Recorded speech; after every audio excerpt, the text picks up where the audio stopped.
좀 어려워요. 21번입니다.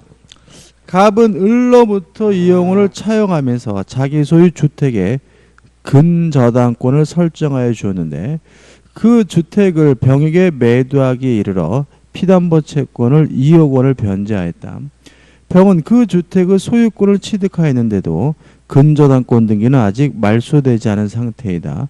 이 경우에 관한 설명은 틀린 거죠. 뭐 어려운 건 없습니다. 일단 갑이 돈을 갚았으니까 새로운 소유자인 병은 소유권을 이유로 근저당권의 말소를 뭐 할 수 있어요? 청구할 수도 있고, 전 소유자인 갑도 계약상 책 청구권을 근거로 해서 요 근저당권의 말소를 뭐 할 수 있어요? 청구할 수가 있거든요. 따라서 3번 보시면 근저당권 등기의 말소 청구는 현재 소유자인 병만이 할 수 있고, 목적물의 소유권을 상실한 갑은 그러한 권리를 행사할 수 없다. X가 되는 거죠.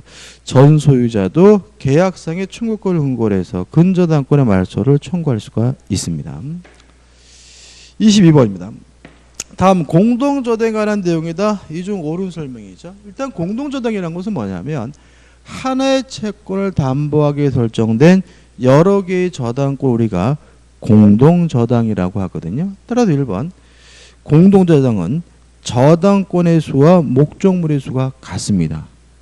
X고, 2번 반드시 동시에 성립해야 되는 것은 아니고요. 또 일부는 채무자 소유고 일부는 제3자 소유고 또는 전부가 제3자 소유도 상관이 없으니까 3번은 뭐죠? X고요. 4번 공동저당이 설정이 되면 동시 배당할 것인지 이시 배당할 것인지 채권자가 자유롭게 선택할 수가 있으므로 언제나 동시에 경매를 하여야 한다. 4번도 X죠. 5번 공동저당이 설정이 되면 불가분성, 전액 변제할 때까지 목적물 전부의 그율에게 미친다는 불가분성이 배제가 되기 때문에 5번은 맞는 질문입니다. 문제가 좀 크지 않네. 별로 중요한 것도 아니고. 23번입니다. 갑은 을에 대한 채무의 담보로 그 소유 토지와 그 지상 건물에 공동저당을 설정해 주었다. 이 경우에 대한 다음 설명 중 틀린 것을 찾는데 답만 봅니다. 3번이 답이죠. 자, 이시배당을 하게 되면 전액을 다 받고 동시배당을 하면 가액의 비율에 따라서 분담액이 결정되거든요. 따라서 3번 먼저 토지 경매 대가를 배당한다는 말은 이시배당이고, 이시배당하면 전액을 다 받기 때문에 을은 토지와 건물의 가액에 비례하여 토지 가액의 비율에 의한 배당을 받게 된다는 지문은 X가 되는 거죠. 24번입니다. 이것도 틀린 건데 답만 볼게요. 4번을 보시면 공동저당권자는 목적물 전부를 경매하여야 하고 목적 부동산의 일부를 임의로 정하여 저당권을 실행할 수 없다. X. 동시에 배당할 것인지 이시에 배당할 것인지 자유롭게 선택할 수가 있으니까 4번은 뭐가 되죠? X가 되는 거죠. 그 다음에 25번입니다. 틀린 것을 찾는데 4번을 보시면 4번 공동저당권자가 목적물의 일부만을 실행했어요. 이시배당입니다. 이시배당하면 전액을 다 갖기 때문에 경매대가에 비례해서 분담액을 정한다는 4번 질문은 뭐가 돼요? X가 되는 거죠. 26번 이것도 틀린 건데 계속 비슷한 내용이 반복인데요. 2번이 답인데 뭐 의미는 없습니다. 보시기 바라고 넘겨보시면 27번이죠.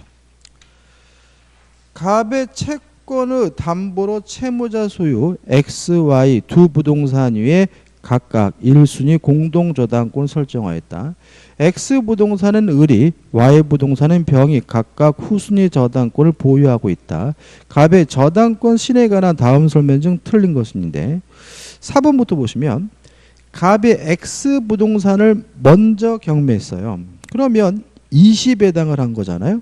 그럼 이시배당을 하면 전액 다 배당을 받을 수 있고, 이때 후순위 저당권자인 을은 갑의 권리를 대의 행사할 수가 있거든요. 따라서 이로써 변제받지 못한 나머지 채권은 Y 부동산에 경매하여 우선 변제받을 수 있는 4번은 맞는 질문이고, 5번 위 사의 경우 을은 동시에 배당하였더라면 갑이 받을 수 있었던 금액의 한도에서 Y 부동산의 매각 대금으로부터 병다음으로 우선 변제받을 수 있다 X입니다. 왜냐하면 공동저당권자의 권리를 대의한다는 말은 공동저당권자의 순위인 1순위를 대의 행사하는 거니까 병다음이라는 말은 뭐죠? X가 되는 거죠.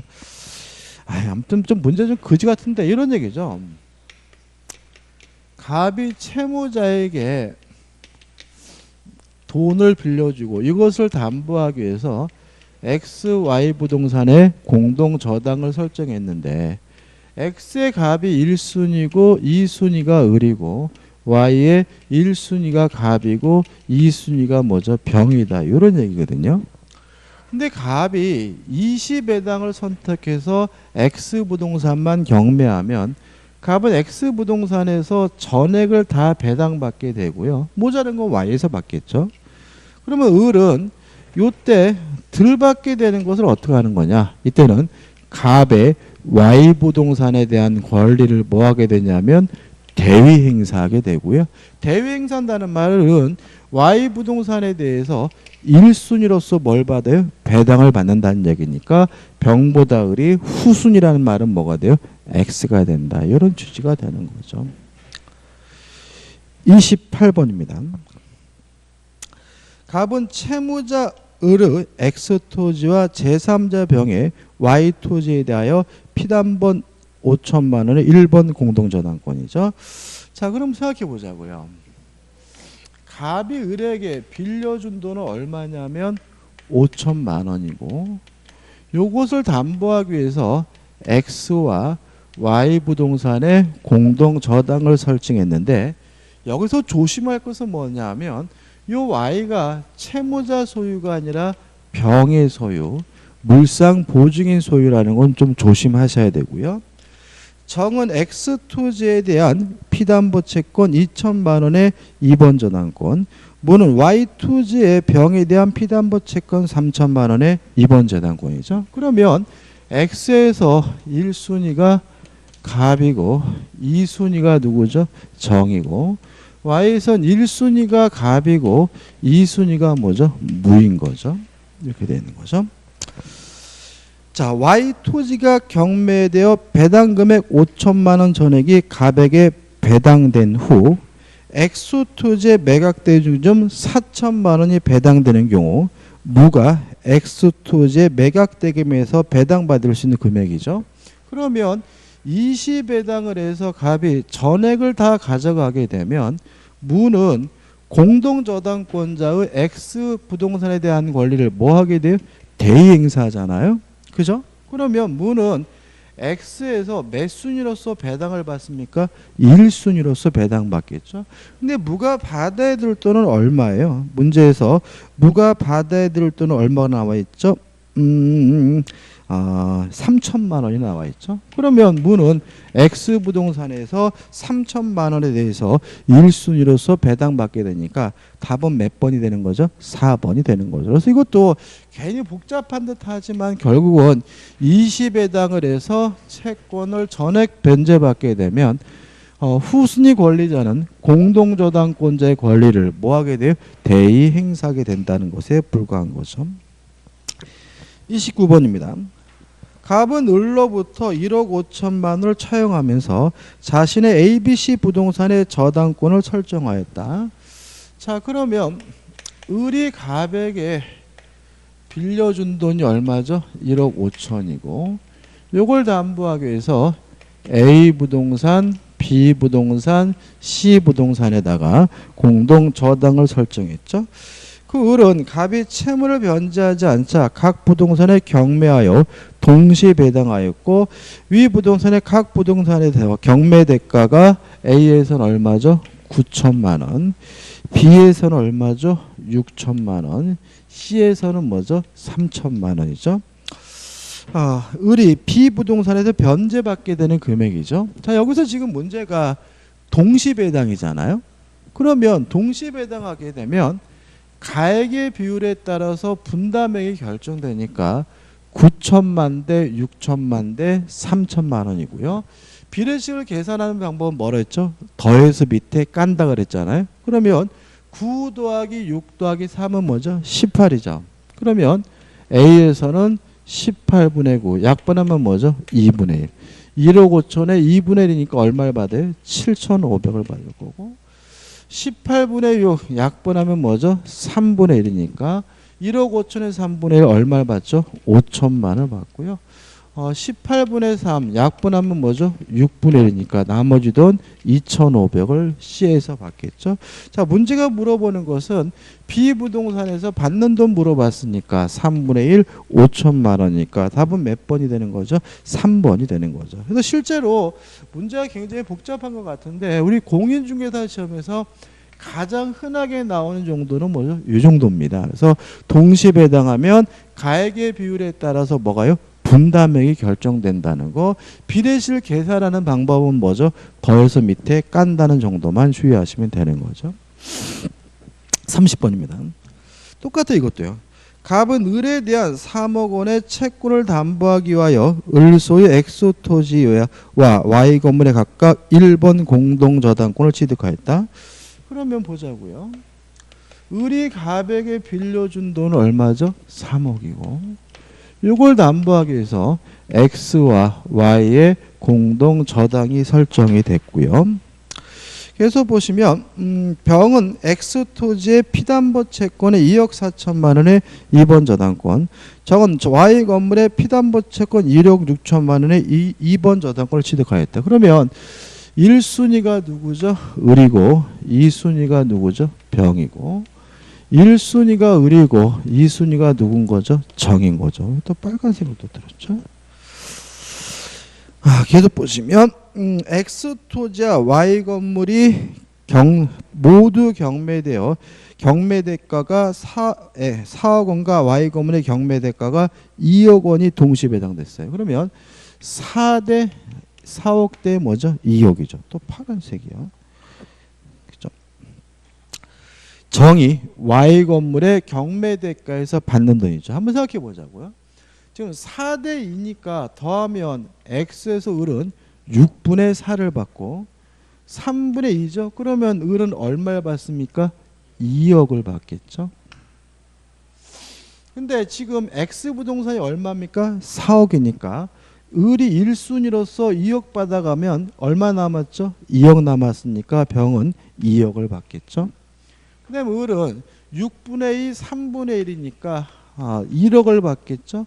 2억에서 을이 1순위로서 1억 받아갔으니까 남은 돈이 얼마입니까? 1억이니까 정도 얼마를 받게 돼요?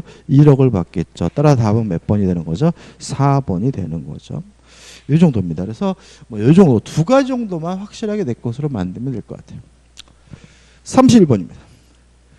근저당권의 피담보 채권의 확정에 관한 다음 판례의 설명 중 틀린 것을 찾는데 4번을 보시면 결산기 또는 존속기간을 정한 경우에도 중간에 해지하고 근저당권의 말소를 청구하는 것이 가능해요. 그래서 답은 뭐죠? 4번인 겁니다. 뭐 설명드릴 게 없어요. 뭐 특별히 중요한 것도 아니고. 32번입니다. 근저당에 관한 다음 설명 중 틀린 것은 5번 보시면 후순위 저당권자의 경매 신청에 의한 선순위 근저당권에 소멸시키는 소멸시기는 경매 신청 시다. 경매가 이루어지게 되면 모든 저당권은 무조건 소멸되잖아요. 그죠? 언제입니까? 경락이니 경락대금을 완납한 때죠. 그래서 우리가 경매가 이루어지면 모든 저당권은 무조건 소멸된다. 언제? 경락이니 경락대금을 완납했을 때. 용의권의 소멸 여부도 최우선 순위의 저당권과 비교한다. 언제 소멸됩니까? 경락이니 경락대금을 완납한 때죠. 답은 뭐죠? 5번입니다. 말만 꼬아놨을 뿐이죠. 33번입니다. 근저당권에 관한 다음 설명 중 틀린 것을 찾는데 1번 답은 뭐죠? 2번입니다. 안 읽어볼게요. 너무나 당연한 얘기죠. 그러니까 우리가 근저당권이 나오면 그냥 은행에서 대출 받은 거 생각해 보시면 돼요. 대출 받았을 때 추가 대출 받을 수 있잖아요. 추가 대출 받는다는 말은 뭐예요? 채권 채무액을 뭐 할 수 있어요? 변경할 수 있다는 거죠. 쌍방 간에 뭐래요? 계약으로. 그런 취지인 거죠. 34번입니다. 틀린 것을 찾는데 5번을 보시면 근저당에 담보되는 채권 채무액에는 근저당의 지연손에 대한 배상과 실행비용이 포함된다. X입니다. 지연배상금은 포함되는데 실행비용은 포함되지 않아요. 특히 이 채권 채무액에 실행비용은 포함되지 않는다는 것은 아주 시험에 잘 나오니까 꼭 기억해 두시기 바라요. 35번이죠. 5번 보시면 근저당으로 담보된 일부 채권이 제3자에 양도됐어요. 그렇다 그래서 근저당권이 수반되는 것은 아니기 때문에 5번은 X가 됩니다. 자, 이렇게 해서 이제 물권법이 끝났고요. 이제 드디어 뭐로 가냐면 계약법으로 갑니다. 근데 계약법이 우리가 아까 시작하면서 말씀드렸지만 이게 그 양이 많지 않아요. 그러니까 우리가 괜히 뭐 굉장히 많은 것 같지만 실제로 공부하다 보면은 딱딱 정형화되어 있기 때문에 양이 많지 않고 문제 출제되는 것은 민법 총칙 못지않게 출제되잖아요. 10문제 내지 9문제니 거의 똑같이 출제됩니다. 근데 민법 총칙보다 뭐죠? 양이 많지 않아요. 그러니까 계약법은 실제로. 그러니까 우리가 조금만 신경 쓰면 충분히 다 뭐 할 수 있어요? 맞힐 수가 있죠. 그래서 아까 뭐 말한 것처럼 물권법하고 계약법만 하면 될까요? 실제로 물권법과 계약법이 완벽히 된다면 뭐 실제로 합격하는 데 지장이 없긴 하죠. 왜요? 민법 총칙하고 민사특별법에 얼추 맞춰줄 테니까, 그죠? 그렇긴 하지만 조금 아까도 말씀드렸지만 아무튼 계약법은 중요합니다. 자, 1번입니다. 다음 중 요물계약에 해당하는 거 이건 좀 꼭 숙지해 두셔야 돼요. 보증금 계약, 계약금 계약, 그 다음에 대물변제, 현상강고. 다시 말하면 임대차 계약을 뺀 나머지 것들이 뭐죠? 계약금, 요물계약이고 요 요물계약의 종류 교재에 나와 있는 4가지는 숙지해 두시기 바랍니다. 2번 계약자의 원칙의 내용이라고 보기 어려운 것은 일단 계약은 왜 자유롭게 할 수 있는 거죠? 승낙을 얻어서 하는 거니까. 근데 단독행위는 자유롭게 못해요. 왜요? 단독행위는 승낙을 받지 않고 일방적으로 하는 거잖아요. 자, 2번에서 계약의 해제는 단독행위입니다. 따라서 해제는 뭐 할 수 없어요? 자유롭게 할 수 있는 것도 아니고 계약자의 원칙과 아무런 상관도 없는 거니까 답은 뭐죠? 2번이 되는 거죠. 그 다음에 3번 보통거래 약관에 해석하는 원칙으로 볼 수 없는 것인데 일단 2번 약관이 있더라도 개별 약정하는 것이 가능하고요. 개별 약정이 이루어졌다면 약관보다 개별 약정 우선하는데 이걸 우리가 개별 약정 우선의 원칙이라고 하고요. 3번 모든 사람은 똑같이 대우해 줘야 된다. 이거 우리가 객관적 해석의 원칙 또는 통일적 해석의 원칙이라고 하고요. 4번 약관 내용 중에서 불명확한 조항이 있다면 소비자를 보호하기 위해서 작성자에게 불이익하게 해석을 해줘야 되는데 이걸 우리가 작성자 불이익 해석의 불이익의 원칙이라고 하고요. 또 약관 조항 중에서는 뭐가 있냐면은 면책 조항이라는 게 있어요. 당사는 요러요러한 경우는 책임지지 않는다는 조항은 소비자를 보호하기 위해서 될 수 있으면 좁게 해석해 준다. 이걸 우리가 축소 해석의 원칙이라고 하는 거죠. 근데 이런 것들을 다 합치면 뭐냐면 수정 해석한다는 거죠. 다시 말하면 약관에 규정되어 있더라도 국가는 법원은 소비자를 보호하기 위해서 그 내용을 뭐 할 수 있다는 얘기예요? 수정할 수 있다는 얘기거든요. 따라서 1번 수정 해석 금지 원칙은 뭐가 돼요? X가 되는 거고 답은 뭐죠? 1번이 되는 거죠. 4번입니다. 다음은 보통거래 약관에 관한 설명이다. 틀린 것을 찾는데 3번이 답인데 읽어보지는 않을 거예요. 약관은 일부가 무효면 전부가 무효라는 민법 규정이 적용되지는 않습니다. 그래서 약관은 그 해당 조항만 무효고 그 조항이 무효라는 이유로 전부가 무효가 되는 것은 아니기 때문에 답은 뭐죠? 3번이 되는 거죠. 그 다음에 넘겨보시면 5번입니다. 약관, 규제에 관한 법률에 관한 다음 설명 중 틀린 것을 찾는데 1번이 답인데요. 자, 왜냐하면 약관이 구속력이 발생하려면 명시 설명 의무를 이행해야 되거든요. 다만 법령의 내용을 단순히 기재해 놓은 약관의 경우에는 명시 설명 의무가 면제되거든요. 중요하다 하더라도요. 따라서 1번, 이미 법령에 의하여 정해진 것을 약관에 그대로 기재하거나 부연하는 정도는 아무리 그 내용이 중요하더라도 명시 설명 의무가 면제되기 때문에 그것이 약관의 중요한 내용을 이루는 경우에는 사업자는 이를 설명하여야 하고, 이를 위반한 때에는 계약의 내용으로 주장하지 못한다. X가 되는 거죠. 이 하나만 좀 기억해 두시면 되고 나머지 것들은 보실 필요 없습니다. 6번입니다. 계약의 종류에 관한 다음 기술 중 틀린 것인데 2번 보시면 현상광고는 대표적으로 유상계약이지만 편무계약이에요. 꼭 기억해 두셔야 되고, 왜 현상광고는 유상인데도 불구하고 편무계약이냐면요. 4번 현상광고는 요물계약이기 때문에 그렇고요. 답은 뭐죠? 4번, 3번입니다. 그죠? 왜냐하면 호박에다가 줄 군다 그래서 수박으로 바뀌는 건 아니잖아요. 그죠? 다시 말하면 부담부 증여도 증여인 거예요. 그죠? 따라서 그 전부가 유상계약이다. X가 되는 거죠. 7번 문제입니다. 계약에 관한 설명으로 옳은 것은 3번 위임계약과 임치계약은 무상인 것이 원칙이나 유상으로 할 수 있다. 맞아요. 답은 뭐죠? 3번인데 나머지 것들 보시면 1번 동시이행 항변권이나 위험부담은 쌍무계약에서 문제가 되기 때문에요. 유상계약에서 문제된다. X고요. 2번 유상계약은 모두 쌍무계약이나 X입니다. 왜냐하면 유상계약 중 현상광고는 무슨 계약이에요? 편무계약이니까. 그래서 요 2번 같은 지문 때문에 현상광고는 유상이지만 편무계약이다라는 걸 꼭 기억해 두셔야 되고요. 4번 읽어볼게요.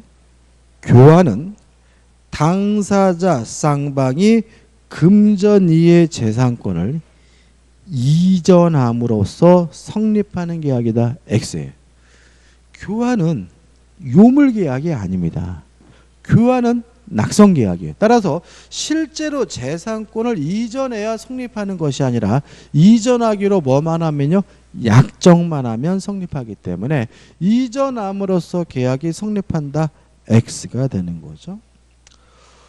5번 전형계약 이외의 채권의 소멸 원인 계약으로는 대물변제, 공탁, 경계 이건 계약이에요. 그렇지만 상계, 줄 돈과 받을 돈을 까버리는 상계는 일방적으로 하는 단독행위이기 때문에 5번은 뭐죠? X가 되는 거죠. 넘기셔가지고 이제 본격적인 내용이 나오죠. 1번 계약의 유형에 관한 설명으로 옳은 것은 1번 교환계약은 낙성계약이고 유상계약이고 쌍무계약이기 때문에 1번은 맞는 지문이고 1번이 답이죠. 이에 반해서 매매계약은 유상계약이지만 낙성계약이므로 요물계약이다. X고요. 증여계약은 불요식계약이고 4번 사용대차계약은 대표적인 무상계약이고 편무계약이고요. 임대차계약은 유상계약이고 뭐죠? 쌍무계약인 거죠. 그러니까 실제로 이게 어떤 게 있냐면 유상이면 쌍무계약이고 무상이면 뭐죠? 편무계약이다. 이렇게 기억하시되 항상 조심할 것은 현상광고만은 얘만은 예외적으로 유상인데도 불구하고 뭐죠? 편무계약이다. 이렇게 기억하시면 돼요. 그래서 일반적으로 유상이면 뭐죠? 쌍무고 무상이면 뭐죠? 편무거든요. 그래서 우리가 유상, 무상은 구별할 수가 있으니까 이 현상 광고를 제외한 나머지 것들은 쉽게 찾아낼 수가 있겠죠. 자, 2번 문제입니다. 계약의 성립에 관한 다음 기술 중 틀린 것은 자, 커피 자판기를 설치하는 것도 청약이므로 청약은 불특정 다순에 대해서도 할 수 있지만 맞고요. 다만 승낙은 누구한테 하냐면 커피 자판기를 설치한 청약자에게 특정인에게 해야 되므로 승낙은 특정의 청약자에 대하여 하여야 한다. 맞는 질문이죠. 2번 승낙할지 안 할지는 오로지 승낙자 마음이고요. 청약자가 이러한 승낙자의 자유를 제한할 수는 없어요. 2번도 참 잘 냅니다. 승낙 청약에 승낙 기간 내에 회답하지 않으면 계약이 체결된 것으로 본다라고 하는 것은 무효예요. 왜냐하면 승낙할지 말지는 오로지 누구 마음이에요? 승낙자 마음이고 청약자가 뭐 할 수 없어요? 제한할 수는 없거든요. 따라서 내용의 청약을 받은 상대방은 승낙 기간 내에 회답을 바라지 않아도 계약은 체결되지 않는다. 맞는 질문이죠. 자, 답은 뭐죠? 3번인데 자, 변경을 가한 승낙은요 거절과 동시에 뭐 한 거죠? 새로운 청약을 한 것으로 봅니다. 조건을 붙인 승낙도 거절과 동시에 새롭게 청약을 한 것으로 봅니다. 그럼 보자고요. 3번 10만 원에 팔겠다는 A의 청약에 대해 B가 8만 원이면 사겠다고 했어요. 그러면 A가 10만 원에 팔겠다고 B에게 청약을 했는데 8만 원에 사겠다고 했죠. 변경을 가한 승낙은 승낙이 아니라 뭐죠? 새로운 청약인 거죠. 그래서 8만 원에 나한테 팔라는 뭐가 있는 거죠? 청약이 있는 거죠. 계속 보시면 이에 대해 A가 응하지 않았어요. A가 뭐 한 거죠? 거절한 거죠. 거절했으면 그동안 있었던 것은 싸그레싹 없어지겠죠. 8만 원에 팔래? 싫어 짜샤. 그럼 뭐예요? 다 없어진 거예요. 그러면 A와 B는 아무런 일도 없었던 것이니까 B가 처음대로 10만 원에 사겠다라고 한 것은 뭐인 거예요? 청약인 거죠.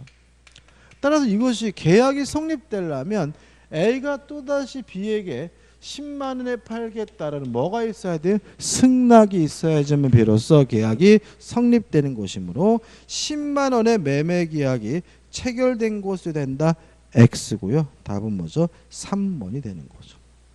4번 승낙은 꼭 말로 해야 되는 것은 아니고요. 승낙으로 볼 수 있는 행위가 있는 것만으로도 계약이 성립되거든요. 따라서 4번 서점에서 신간서적을 보내오면 그 중에서 필요한 책을 사기로 하고서 보내온 책에 이름을 적었어요.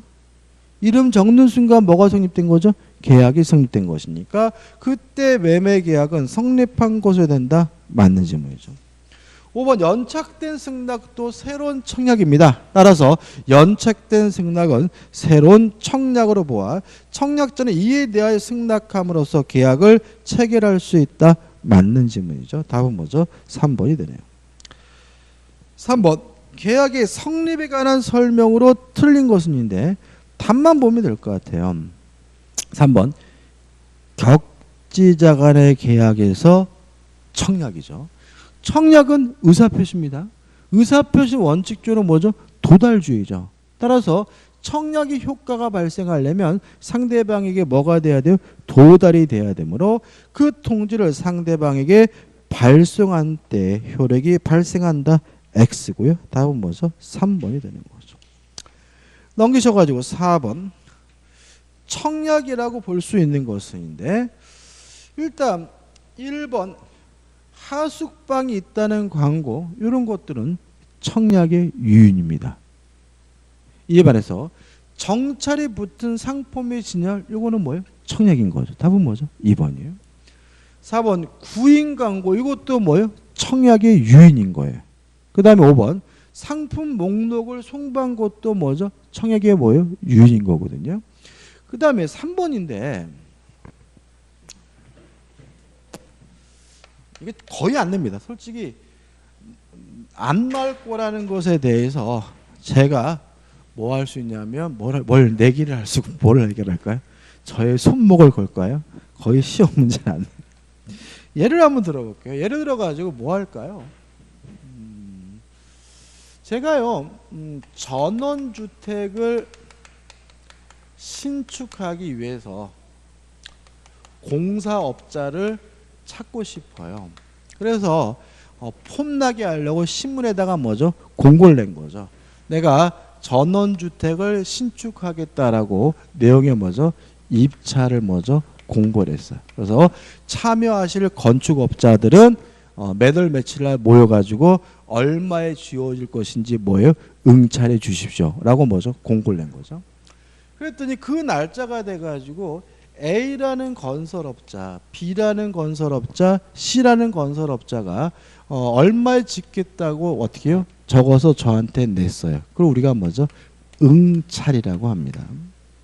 자, 응찰된 것을 제가 뜯어가지고 그 내용을 확인했어요. 이걸 우리가 뭐죠? 개찰이라고 합니다. 개찰.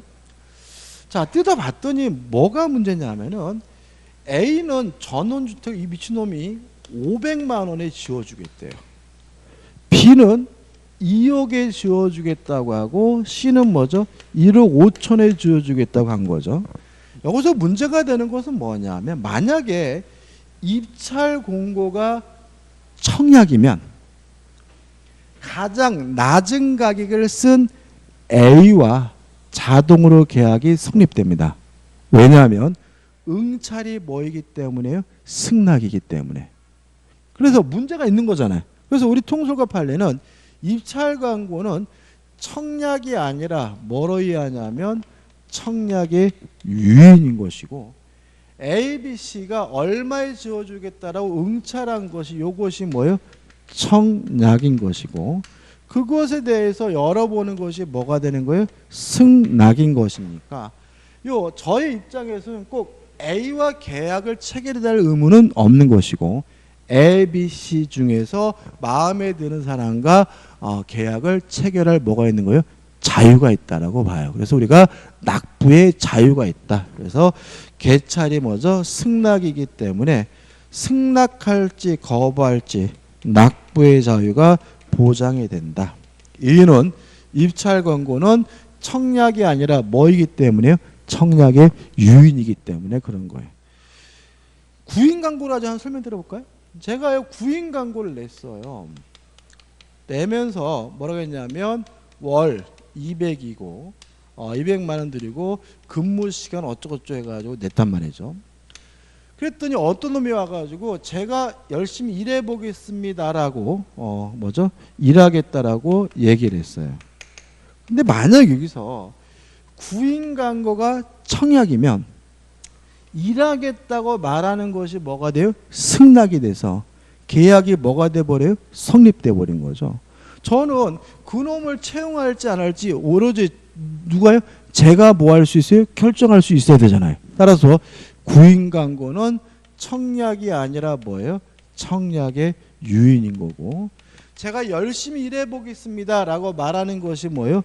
청약인 거고요. 따라서 저는 그 사람을 채용할지 말지를 뭐 할 수 있어요? 결정할 수 있다. 낙부의 자유가 뭐가 돼요? 보장이 되는 거죠. 그래서 우리가 입찰 공고나 또는 구인 광고나 이런 것들은 청약이 아니라 뭐로 이해합니까? 청약의 유인으로 이해한다는 거 주의하시기 바랍니다. 5번입니다. 갑은 승낙기간을 2004년 7월 31일로 정하여 을에게 자기 소유 건물을 1억 원에 매도하겠다는 의사를 표시하였다. 이에 을은 7월 25일 승낙의 통지를 우편으로 발송하였는데 그 편지는 불가피한 사정으로 인하여 8월 1일 갑에게 도착하였다. 이에 관한 설명으로 틀린 것은이죠. 자, 분석을 좀 해보자고요. 자, 계약이 성립되려면 승낙기간 내에 도달이 돼야 되고요. 계약이 성립되는 시점은 승낙을 뭐한 때죠? 발신한 때거든요. 그러면 이 사례에서 보시면 갑이 을에게 청약을 하면서 승낙 기간을 정했죠. 며칠이죠? 7월 31일까지죠. 그래서 을이 좋다 내가 네 뜻대로 하겠다라고 승낙을 했는데 승낙을 발신한 시점이 언제입니까? 7월 25일이에요. 그래서 만약에 갑에게 도달한 날짜가 예를 들어서 7월 30날 도달됐다면 승낙 기간 내에 도달했기 때문에 계약이 뭐가 돼요? 성립되고요. 성립되는 시점은 승낙을 발신한 며칠인 거죠? 7월 25일인 거죠. 근데 문제는 지금 며칠 날 도달됐다고요? 8월 1일 날이죠. 8월 1일 날 도달됐다 연착됐기 때문에 계약이 뭐 되지 않아요? 성립되지 않는 것이 원칙이죠. 근데 좀 문제가 있어요. 자, 지금 얘가 발신한 날짜는 7월 25일이잖아요. 근데 언제까지 도달하면 돼요? 7월 31일. 6일이면 충분하죠. 그렇게 충분히 그 기간 내에 도달할 수 있는 발송인 경우에는 갑이 을에게 뭘 해줘야 되냐면 연착의 통지를 해줘야 돼요. 연착의 통지를 해줘야 연착됐다는 이유로 계약이 뭐 되지 않아요? 성립되지 않는 거고요. 만약에 충분히 이 기간 내에 도달할 수 있는 발송인데도 불구하고 연착 통지를 하지 않으면 연착됐더라도 연착되지 않은 것으로 간주가 되기 때문에 계약이 성립되고요. 물론 그 시점은 언제가 되는 거죠? 7월 25일 날 계약이 성립되는 거죠. 따라서 4번을 보시면 을의 승낙의 의사표시는 승낙 적격 중에 도달할 수 있었던 발송이었는데 갑이 연착에 통지를 하지 않은 경우라면 계약이 성립돼요. 언제요?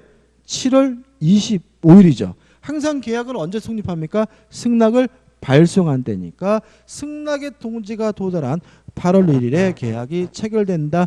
X가 되고요. 답은 뭐죠? 4번이 되는 거죠. 6번입니다. 이 6번은 참 이게 애매한데 이런 문제는 참 그런데 자, 뭐 보자고요. 나와 있습니다. 보지 맙시다. 가입해. 이게 왜 그러냐면은 요 문제는 교재에 나와 있는 것처럼 불합의로서 계약이 성립되지 않았다라고 보는 견해도 있고요. 이 사례에 대해서 어떤 분들은 이것은 내용의 착오다라고 이해하는 견해도 있고 학설에 대립되어 있는 것이니까 보지 마세요. 그러니까 어차피 이거는 학자분이 만든 사례고 논란 있는 사례이기 때문에 보실 필요가 없습니다. 갑자기 교수님 성함이 안 나는데 유명한 교수님 만든 사례인데 논란이 좀 있습니다. 가입해요. 보지 마시고. 7번입니다. 다음 중 승낙에 관한 설명으로 옳은 것을 찾네요. 3번이죠. 왜냐하면 청약이 있고 그에 관한 승낙이 있다는 이유로 계약이 성립되려면 청약과 승낙의 내용이 뭐가 돼요? 합치돼야 되므로 3번 청약의 내용과 정확히 일치하지 않는 승낙은 승낙으로서 효력이 없다. X가 되고요. 없다. 맞는 질문이죠. 답은 그래서 뭐죠? 3번이고. 나머지 것들. 1번 승낙은 법률행위가 아니죠. 법률행위를 구성하고 있는 의사표시 법률 사실이고요. 2번 승낙은 특정인인 청약자에게 해야 되죠. 따라서 반드시 특정한 상대방에 대하여 하는 것은 아니다. X가 되고요. 4번 승낙기간 내에 도달하지 않았어요. 그러면 원칙적으로 연착되기 때문에 계약이 성립되지 않지만 충분히 그 기간 내에 도달할 수 있는 발송인 경우에는 연착 통지를 하지 않아야 되고 연착 통지를 하지 않으면 계약이 성립되는 경우도 있으니까 4번 승낙기간 내에 도달하지 않은 승낙은 어떠한 경우에도 효력이 없다. X가 되고요. 5번 승낙기간을 정하지 않은 청약 유효합니다. 이때는 상당한 기간 내에 승낙함으로써 계약을 뭐 할 수 있죠? 성립시킬 수가 있죠. 8번 문제입니다. 다음 중 계약이 성립되지 않는 경우는 3번이 답이죠. 반송되지 않으면 구입한 것으로 보겠다. 무효입니다. 따라서 물건을 송부한 경우 상대방이 반송하지 않고 보관했다는 이유로 계약이 뭐 되지는 않습니까? 성립되지는 않죠. 9번은 답은 3번이죠. 불합의가 있으면 계약이 성립조차 되지 않았으니까 착오를 이유로 뭐 할 수 없어요? 취소할 수 없겠죠. 그 다음에 10번 문제 옳은 것을 찾는데 4번을 답입니다. 조건을 붙인 것이나 변경을 간승나건 새로운 뭐가 되죠? 청약이 됩니다. 계속 반복입니다. 넘겨보시면 11번이죠. 갑은 자기 소유 주택 을에게 매도하는 계약을 체결하였는데 그 주택의 점유와 등기가 을에게 이전 등기 전에 멸실됐어요. 원시적 분리인가요? 후발적 분리인가요? 후발적이죠. 그죠? 왜냐하면 매매 계약 후잖아요. 그죠? 매매 계약 후니까 후발적 불능이고 후발적 불능이기 때문에 유효한데 만약에 채무자인 매도인에게 고의과실이 있다면 채무 불이행 중에서 이행불능 문제로 가고요. 후발적 불능인데 채무자인 매도인에게 고의과실이 없다면 뭐로 갑니까? 위험부담 문제로 가겠죠. 이 부분은 중요하기 때문에 뒤에서 정리는 할 거예요. 정리를 할 건데 여기서는 답만 볼 건데 틀린 것을 찾는데 2번 보시면 주택이 태풍으로 멸실됐어요. 그러면 위험부담이고 채무자가 위험부담하는 거고요. 채무자가 위험부담한다는 말은 쌍방 모두 이행할 필요가 없고 이행한 것이 있다면 부당이득으로 돌려주는 것이니까 갑은 이미 받은 계약금을 반환할 의무가 없다. X가 되고요. 답은 뭐죠? 2번이 됩니다. 뒤에 나올 게 앞에 나왔죠. 그 다음에 12번부터입니다. 좀 정리를 해야 되는데. 자,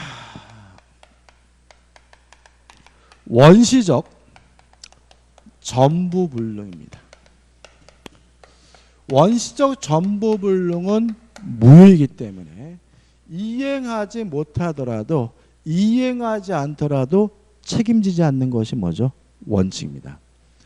다만 원시적 전부불능에 대해서 계약 체결자가 원시적 전부불리한 사실에 대해서 알았거나 알 수가 있었고요.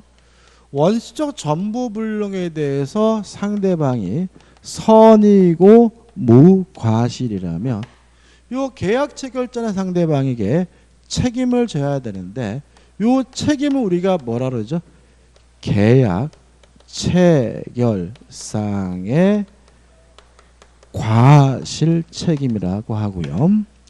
책임의 내용은 무슨 이익을 배상합니까? 신뢰 이익을 배상하되 무엇보다는 클 수는 없죠.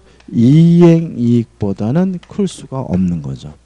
다시 말하면 계약 체결상의 과실 책임은 언제 문제가 됩니까? 원시적 전부불능에서만 문제가 되고요.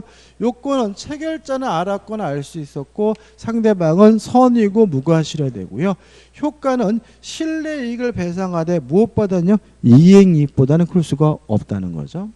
근데 이것과 관련해서 같이 기억해야 될 것이 뭐냐 하면 계약 체결 전 부당 파기죠.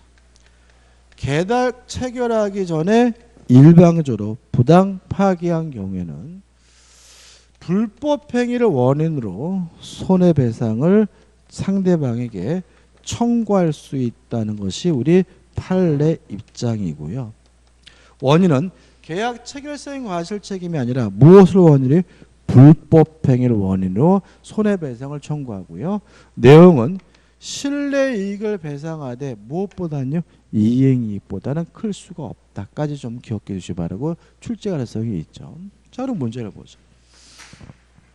12번 A 대학의 사무직원의 공채 공고를 내고 필기 시험 등을 통해 B를 최종 합격자를 결정하고 B에게 합격 통지를 하였어요. 아직 고용계약 안 한 겁니다. 그죠? 계약 체결 전인 거예요. 그죠? 계약 체결 전 전이죠.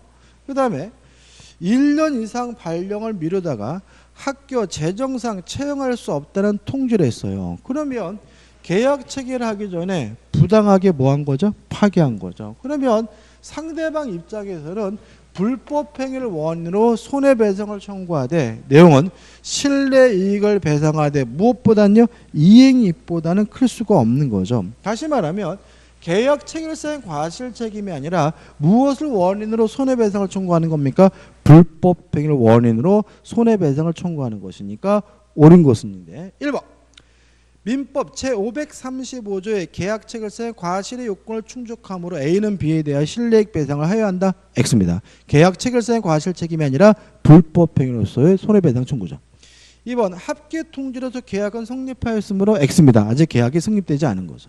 따라서 3번 B는 채무 불이행을 이유로 손해배상을 청구할 수 있다. X입니다. 왜요? 아직 계약 체결 전이니까 뭐일 수가 없어요? 채무 불이행일 수가 없는 거죠. 4번 민법 제535조는 원시적 불능의 급부를 목적으로 하는 계약에만 적용되는 사안이므로 위 사안은 535조를 유추 적용할 것이 아니라 750조 후 불법 행위에 의하여 A는 B가 다른 취직의 기회를 포기함으로 입은 손해 실내이익 배상을 하여한다. 맞는 지문이고요. 답은 뭐죠? 4번이 되는 거죠. 5번 계약 체결사의 과실책임 인정하지 않습니다. 13번입니다. 다음 중 계약 체결사의 과실책임 후 문제로 보기 어려운 거죠. 자, 계약 체결사의 과실책임은 원시적 전부 불능이잖아요. 그죠? 여기서 불능은요. 객관적 불능만을 말해요. 그러니까 다시 말하면 예를 들어서 이런 거죠. 돈을 빌렸는데 오늘까지 갚기로 했는데 돈이 없어요. 못 갚는 거예요? 안 갚는 거예요?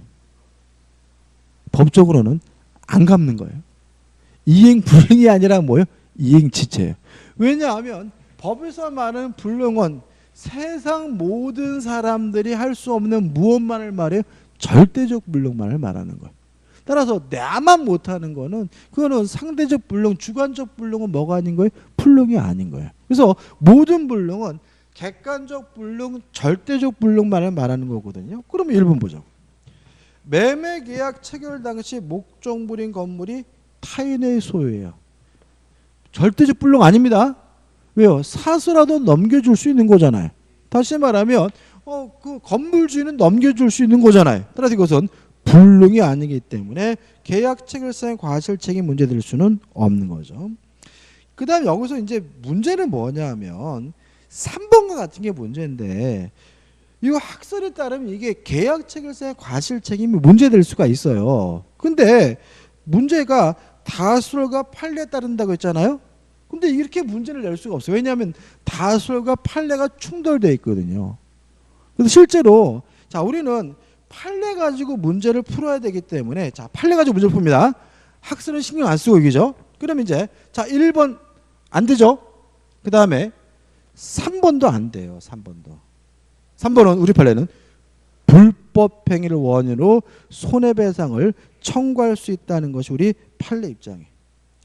또 4번도 안 돼요. 왜냐하면 이것도 계약 체결사의 과실책임이 아니에요. 이것도 불법 행위를 원인으로 손해배상을 청구할 수 있다는 것이 판례 입장이에요. 그 다음에 5번도 아니죠. 이것도 결국 뭐예요? 착오잖아요. 그러니까 다시 말하면 착오는 불법 행위도 아니고 계약 체결사의 과실도 아니니까 손해배상을 아예 뭐 할 수 없는 거예요? 청구할 수 없는 거거든요. 그래서 여기서 문제가 우리 판례에 따른다면 계약 체결사의 과실책임이 인정되는 것은 딱 한 가지예요. 몇 번만요? 2번만인 거죠. 왜요? 원시적 전부 불능에 대해서만 우리 판례는 무엇을 인정합니까? 계약 체결사의 과실책임을 인정하고 있죠. 그래서 다시 말하면 우리가 문제를 풀 때 절대로 뭘 떠올리면 안 돼요? 학설을 떠올리면 안 돼. 뭐만 가지고 문제를 풀어야 돼요? 판례. 그래서 우리 판례에 따른다면 계약 체결사의 과실책임 뭐만 인정합니까? 원시적 전부 불능에 대해서만 인정한다는 거 유의하시기 바랍니다. 넘기셔가지고 14번이죠. 계약 체결사의 과실책임에 관한 다음 설명 중 틀린 것은 자 디귿을 보시면 급부를 하여할 자의 책임은 무과실책임이다. 자 계약 체결사의 과실책임이 인정되려면 체결자에게 악의 또는 뭐가 있어야 돼? 과실이 있어야 돼요. 무과실책임 아니에요? 그죠? 그 다음에 미음 보시면 과실 있는 당사자는 실내 이익을 넘지 않는 범위 내에서 이행이익을 배상하여야 한다. 문맥이 좀 이상하긴 하지만 상대방은 뭐 해야 돼요? 선이고 무과실해야 되거든요. 만약 과실이 있다면 실내이익 배상을 뭐 할 수 없어요? 청구할 수가 없는 거죠. 그죠? 따라서 디귿 미음은 뭐죠? 잘못된 거죠. 나머지 것들은 뭐죠? 맞는 지문입니다. 기억 볼까요? 자, 계약의 부당파기입니다. 읽어볼게요. 계약의 부당파기로 계약 성립이 좌절된 경우의 다수설은 계약 체결상의 과실 문제로 보나 판례는 일반 불법행위 문제에 불과하다고 한다. 우리는 뭐만 기억하면 되는 거죠? 판례만 기억하면 되는 거죠. 그 다음에 니은번 계약의 내용이 원시적 불가능한 계약이 무효여야 되고요. 그 다음에 리을번 상대방은 뭐 해야 됩니까? 선이고 무과실해야 됩니다. 미음번은 틀렸죠, 그죠? 실내이익을 넘지 않는 범위 이행이익이 아니라 이행이익을 넘지 않는 범위에 대해서 실내이익 배상이죠. 제가 문맥을 좀 잘못 읽었네요. 자, 이제 우측에 1번입니다. 그만둘 줄 알았죠. 우리가 다음 주에 끝내야 돼요. 아래에서 유치권과 동시이행항변권의 공통점으로 볼 수 있는 것을 뭐로 고른다면 몇 개인가? 자, 몇 개라는 문제는 나오지는 않는데 일단 답은 뭐죠? 2개네요. 기억. 공평의 원리에 기에 인정되는 것이다. 맞는 질문이죠. 니은번. 양자의 법률의 규정에 의하여 발생하는 것이다. X입니다. 그러니까 유치권 같은 경우에는 뭐죠? 법정 담보 물권이니까 법률 규정에 의해서 발생하지만 동시항변권의 계약의 내용으로서 계약의 뭐죠? 내용에 따라서 결정되는 것이니까 니은번은 뭐죠? X죠. 디귿번 어느 누구에게나 주장할 수 있다. X죠. 유치권은 물권이고 절대권이니까 어느 누구에게나 주장할 수 있지만 동시항변권은 채권의 내용이니까 특정된 상대방에게만 주장할 수 있고요. 리을번 다른 담보를 제공하고 소멸을 청구할 수 있다. 뭐만 그렇죠? 유치권만 그렇고요. 동시항변권은 그런 내용이 없죠. 미음번 이러한 권리가 인정되는 경우 유치권이든 동시항변권이든 원고 일부 승소 판결 또는 상한급부 판결해야 한다는 질문은 맞는 질문에 따라 답은 맞는 것은 기억 미음에서 2개네요. 2번입니다. 차이점 틀린 것을 찾는데 답만 볼게요. 5번이 답입니다. 5번. 다시 말하면 유치권이든 동시항변권이든 인정되면 원고 일부 승소 판결을 내리기 때문에 유치권의 경우에는 원고 패소 판결한다. X가 되는 거죠. 3번 문제입니다. 동시이해항변권에 관한 설명으로 틀린 것을 찾는데 4번인데 동시이해항변권을 소멸시키기 위해서 상대방은 이행 또는 이행을 제공을 해야 되고요. 이러한 동시이해항변권을 소멸시키기 위한 이행 또는 이행의 제공은 계속되어야 한다는 것이 우리 판례 입장입니다. 4번 일방의 이행 제공으로 수령지체에 빠진 상대방은 그 일방이 이행 제공 없이 그 이행을 청구하는 경우에는 동시이행항변권을 주장할 수 없다. X가 되는 거죠. 그 다음에 3번도 조심하시는데 아까 우리가 이런 말씀드렸죠. 유치권이냐 동시이행항변권이 여부는 손해배상 채권을 발생시킨 원래 채권을 기준으로 한다. 따라서 원래 채권이 유치권이면 손해배상 채권도 유치권, 원래 채권이 동시항변권이면 손해배상 채권도 뭐죠? 동시항변권이죠. 3번 동시이행관계에 있는 채무. 그러면 원래 채권 채무가 뭐란 얘기죠? 동시행관계라는 얘기잖아요. 일방 채무의 이행불능으로 인한 손해배상 의무는 상대방의 채무와 동시이행관계에 있다. 맞죠? 원래 채무가 동시이행관계라면 손해배상 채무도 뭐죠? 동시이행관계죠. 이쪽에 4번입니다. 동시이행관계에 있는 쌍무계약상의 채무에 관하여 양 채무가 모두 이행기를 도과했을 경우에 다음 보기 중 옳은 것은? 자, 그럼 모두 이행기를 도과했으니까 쌍방의 채무는 뭐가 되는 거죠? 동시 이행 관계가 되고요. 기억 보시면 판례면 양 채무는 모두 기한의 정함이 없는 채무로 된다. 맞는 질문입니다. 니은번 쌍방이 모두 이행지체 빠진 경우로 된다. X죠. 쌍방 모두에게 뭐가 인정됩니까? 동시이행 항변권이 인정되는 상태니까 이행하지 않더라도 뭐가 아니죠? 이행지체가 아닌 거죠.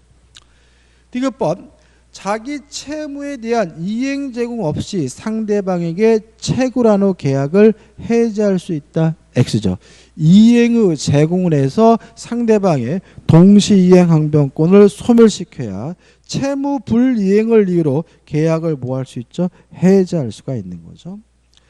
리얼번 양 당사자는 각각 서로에게 이행 지출이나 손해를 배상하여야 하나? X죠. 왜냐하면 쌍방 모두에게 동시이행 항변권이 인정된다면 이행하지 않더라도 뭐가 아닙니까? 이행지체가 아니고 이행하지 않더라도 이행지체가 아니라는 말은 이행하지 않아도 지체 책임을 부담할 필요가 없는 것이니까 뭐가 되는 거죠? X가 되는 거죠. 미음번 당사자 일방은 상대방에 대하여 이행을 청구하려면 먼저 자기 채무를 이행하든가 또는 적어도 이행 제공을 하여야 한다. X예요. 조심하실 게 뭐냐면 동시항변권은 뭐냐면 지는 안 하면서 해달라고 요구하면 거부할 수 있는 게 동시항변권이잖아요. 다시 말하면 이행 또는 이행 제공하지 않더라도 이행을 청구하는 것은 가능한 거예요. 다만 상대방이 뭐 할 수 있는 거죠? 거부할 수 있는 거죠. 따라서 1번처럼 이행을 청구하려면 이행 또는 이행의 제공을 해야 된다는 질문은 뭐가 돼요? X가 되는 거죠. 근데 항상 우리가 헷갈리는 게 뭐예요? 상대방의 동시이행 항변권을 소멸시키려면 이행 또는 이행의 제공을 해야 된다는 것과 헷갈리는 거죠. 다시 말하면 이행 또는 이행의 제공하지 않더라도 이행을 청구할 수는 있는데요. 그쪽에서 동시이행 항변권을 주장한다면 동시이행 항변권을 소멸시키기 위해서 그때는 뭐가 필요한 거죠? 이행 또는 이행의 제공이 필요하다는 얘기니까 두 가지를 뭐 하지 마세요? 헷갈려 하지는 마세요. 그죠? 5번입니다. 다음 중 동시이행 관계가 아닌 것은이죠. 답은 2번입니다. 변제, 돈을 갚는 것과 담보 말소는 뭐가 아니에요? 동시이행 관계가 아니에요. 근데 여기서 우리가 잠깐 뒤를 넘겨보면 박스가 나오죠. 이거를 외우지 마세요. 절대로 이런 거. 외우면은 뭐예요? 괜히 힘만 들고 문제 푸는데 도움이 안 돼요. 무슨 말인지 모르고. 특히 명문에 규정된 경우 규정되지 않은 이런 거 나눌 필요 없는 겁니다. 그죠? 그러니까 우리가 기억할 것은 이 5번 문제가 전부일 수도 있어요. 5번 문제 다시 볼까요? 1번. 자, 동시항변권은 쌍무계약에서 인정되는 거잖아요. 그죠? 그러면 매매계약은 쌍무계약이고 쌍방의 의무는 뭐죠? 동시행관계니까 1번 매도인과 매수인의 의무는 뭐죠? 동시행관계인 거죠. 그 다음에 3번과 4번 어떻게 기억하기로 했어요? 어떤 이유든지 간에 원래 상태로 돌아가는 관계는 다 뭐라고요? 동시행관계다. 그래서 3번 해제가 돼서 원상회복을 하든 무효 또는 취소가 돼서 부당이득 반환을 하든 원래 상태로 돌아가는 것은 뭐죠? 동시행관계다. 그 다음 넘겨서 5번. 자, 원래 상태로 돌아가는 것이 뭐예요? 동시행관계니까 5번 전세권이 소멸됐을 때 원상 회복하기 위한 쌍방의 의무는 뭐가 되는 거죠? 동시이행관계가 되는 거고요. 그럼 우리가 기억할 것은 뭐예요? 동시이행관계가 아닌 것들을 기억하시면 되겠죠. 첫째, 변제와 채권 증서를 반환받는 것은 동시이행관계가 아닙니다. 두 번째, 변제와 담보를 말소하는 것도 뭐가 아닙니까? 동시이행관계가 아니다. 이게 가장 시험에 잘 나옵니다. 그 다음에 세 번째, 변제와 임차권, 등기, 명령, 제도에 따른 임차권 등기의 말소는 동시이행관계가 아니다. 변제라고 하면 좀 헷갈리나요? 임차 보증금의 반환과 임차권 등기 명령제도에 따른 임차권 등기의 말소는 뭐가 아닙니까? 동시이행관계가 아니다. 이 세 가지를 꼭 기억해 두시면 되겠죠. 6번입니다. 동시이행 항변권에 관한 다음 설명 중 틀린 것을 찾는데 2번이 답이죠. 읽어보지 않을 겁니다. 왜냐하면 동시이행 항변권을 소멸시키기 위한 이행 또는 이행의 제공은 한 번 한 것만으로 부족하고 뭐죠?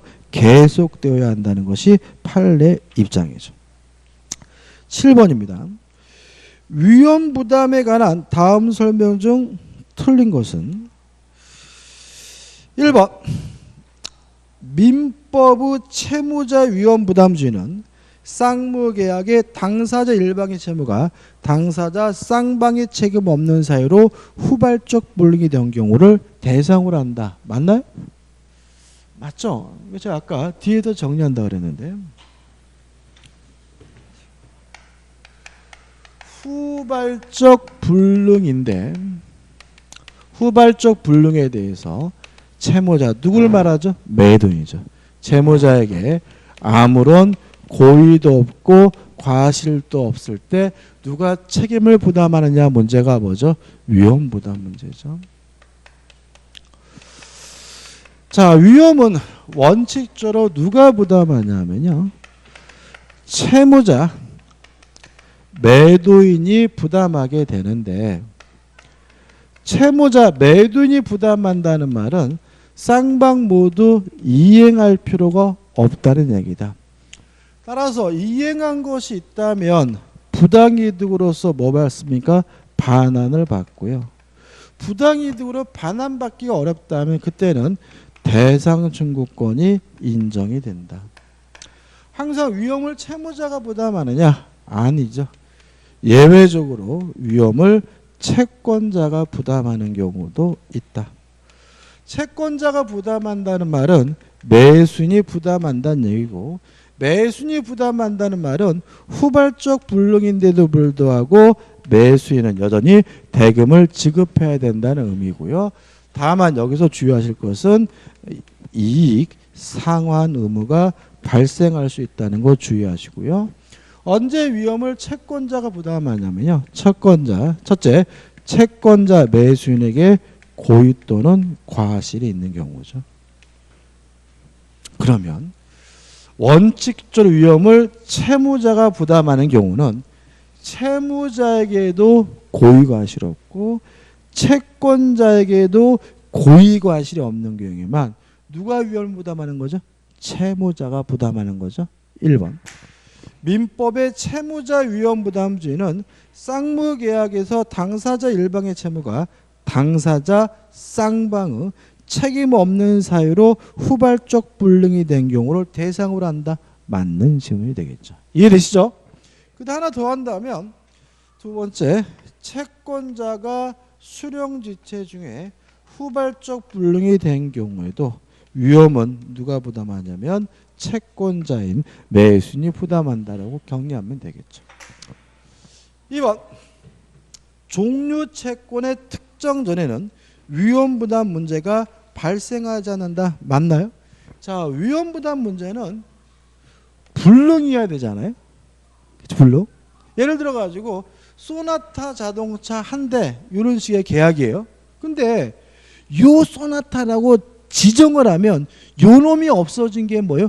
불능이겠지만 지정하지 않았다면 불능이 아닌 거죠. 그죠? 세상에 어딘가에 뭐는 있어요? 소나타 자동차가 있으니까 불능이 아니니까 뭐가 될 수 없어요? 위험 부담 문제가 될 수가 없겠죠.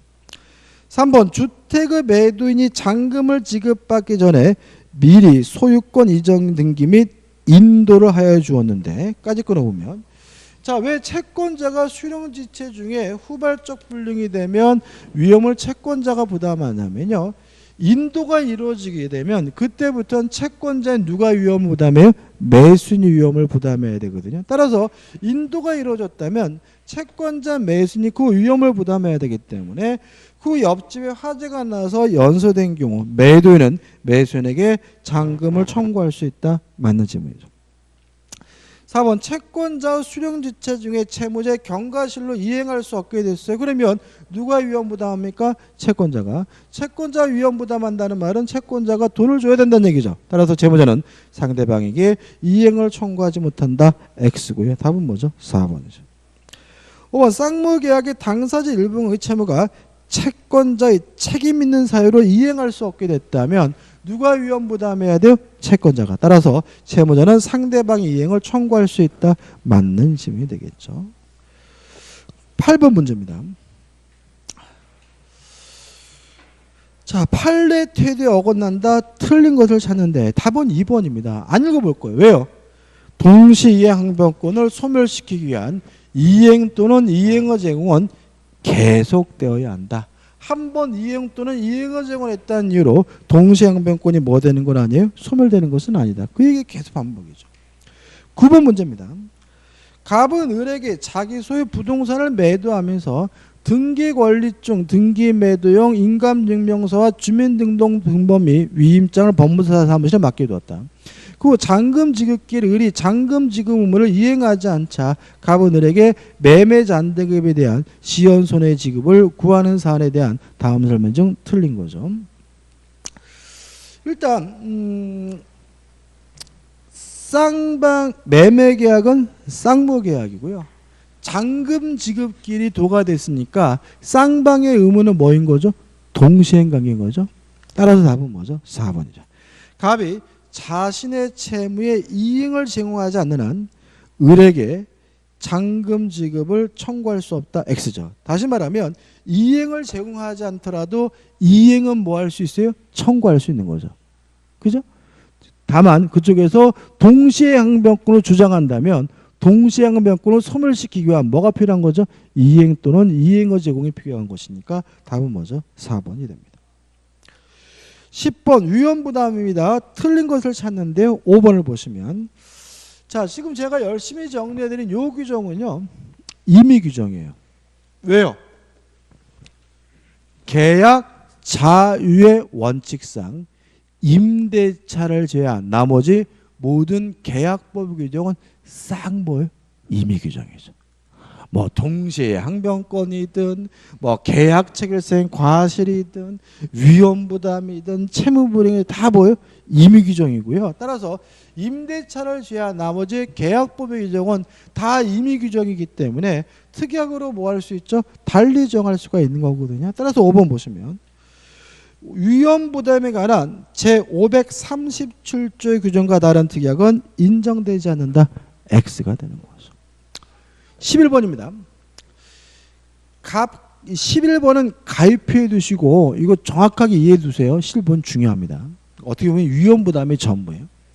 갑과 을이 을소유 주택에 대한 매매 계약을 체결했어요. 그럼 여기서 추측할 것은 매도인이 누구예요? 을이죠. 매수인이 누굽니까? 갑입니다. 다시 말하면 채무자가 누구예요? 을이고 채권자가 누구예요? 갑이니까 그거 조심하시기 바라고 계약 체결 후 소유권 이전 및 인도 전에 소실됐으니까 뭐가 된 거죠? 후발적 불능이 된 거죠. 자, 틀린 걸 찾는데 5번을 보시면 갑의 수령지체 중이에요. 그러면 채권자가 수령지체 중이면 누가 위험을 부담해야 돼요? 채권자. 갑이 위험을 부담해야 되고 갑이 위험을 부담한다는 말은 을은 갑에게 대금을 지급해달라고 뭐 할 수 있어요? 청구할 수 있다는 얘기니까 갑의 수령지체 중에 을의 책임 없는 사유로 주택이 소실된 경우 을은 갑에게 매매 대금의 지급을 청구할 수 없다. X고요. 좀 복잡한 듯하지만 이 내용이 모두 들어가 있으니까 반드시 확실하게 이해해 두셔야 됩니다. 12번입니다. 을은 갑이 사용하던 중고자동차 한 대를 매수하는 계약을 갑과 체결했다.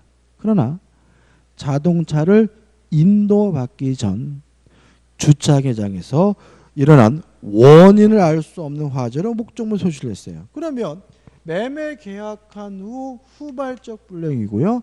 원인이 알 수 없으니까 무슨 문제죠? 위험 부담 문제고요. 원칙이 누가 부담합니까? 채무자가 부담하고, 채무자가 부담한다는 말은 쌍방 모두 뭐 할 필요 없어요? 이행할 필요가 없다는 말이니까 맞는 것은 2번.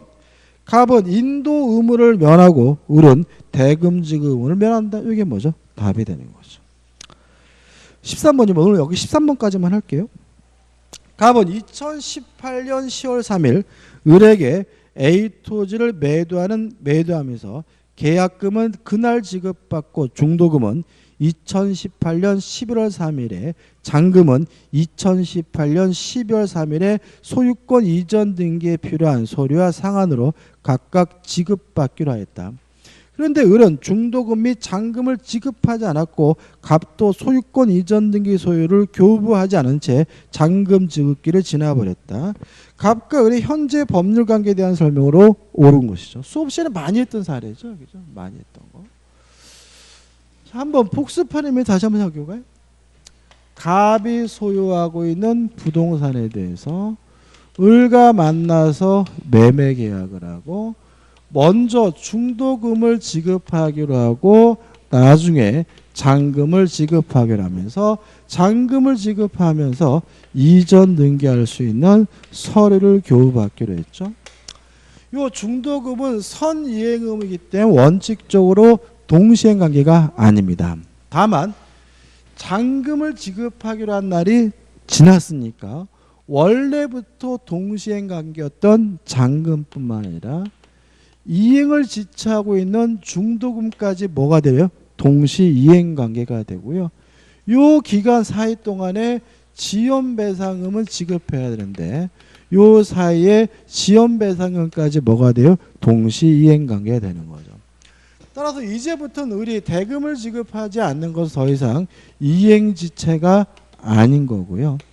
따라서 갑은 이행지체 채무불이행을 위로 계약을 해제하려면 이전 등기 서류를 교부하거나 이행 또는 이행의 제공을 해서 을이 행사하고 있는 동시이행 항변권을 소멸시켜야 이행지체를 이유로 계약을 해제하는 것이 가능한데 유의하실 것은 동시이행 항변권을 소멸시키기 위한 이행 또는 이행의 제공은 한 번 한 것만으로 부족하고 계속되어야 한다는 것이 우리 판례 입장입니다. 이것도 우리가 수없이 많이 반복을 했거든요. 한번 볼게요. 3번. 을은 A 토지의 소유권 이전 등기에 필요한 서류를 교부받을 때까지 갑의 중도금 및 잔금 지급 청구를 거절할 수 있는 동시이행 항변권이 있다. 이게 뭐죠? 맞는 질문이고 이게 답이 되는 거죠. 자, 오늘 여기까지 할 거고요. 이제 다음 주에 제3자를 위한 계약부터 시작을 해가지고 다음 주는 불가피하게 먼저 끝까지 다 나갈 겁니다. 그죠? 자, 오늘 수고 많으셨습니다. 고맙습니다.